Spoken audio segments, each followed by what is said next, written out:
বাড়িতে গরম গরম এই প্রসেসে চপ বানিয়ে ফেলুন, দেখুন খেতে কত সুস্বাদু হয়। প্রথমে আমি শুকনো লঙ্কা কুচি তার সঙ্গে দিয়ে দিচ্ছি বাদাম, ভেজে তুলে নেবো। তুলে নেওয়ার পর পেঁয়াজ কুচিগুলো ভাজা হয়ে গেলে তারপর এরপর দিয়ে দেবো মিঠি বাদাম। মিঠি বাটা দিলে খেতে টেস্টি হয়। মশলা দিচ্ছি জিরে, আদা, রসুন, লঙ্কা, পেঁয়াজ বাটা, সবজি মশলা, হলুদ, স্বাদ মতো লবণ, একটু যে লঙ্কাটা ভেজে রেখেছি সেই লঙ্কা ভাজাটা, আর এর থেকে আমি লঙ্কা গুঁড়ো দিয়ে, বাদাম গুঁড়ো দিয়ে, আর এদিকে আলুটা দিয়ে বেশ ভালো করে মশলাটা মেখে নেবো। মেখে নেওয়ার পর বেসনে দিয়ে দিচ্ছি লবণ, হলুদ আর একটু খাবার সোডা দিয়ে বেশ ভালো করে অনেকক্ষণ ফাটবো, কারণ না ফাটলে ফুলবে না।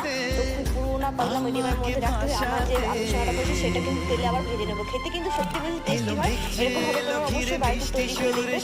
চপটা গোল করে আলুটা গোল গোল পাকিয়ে বেসনে দিয়ে একদম গরম গরম তেলে ছেঁকে নাও একদম। আর খেতে সত্যি বলছি খুবই সুস্বাদু হয়। তোমরা অবশ্যই বাড়িতে বানিয়ে চপ কিন্তু এই প্রসেসে দেখবে কত টেস্টি হয়।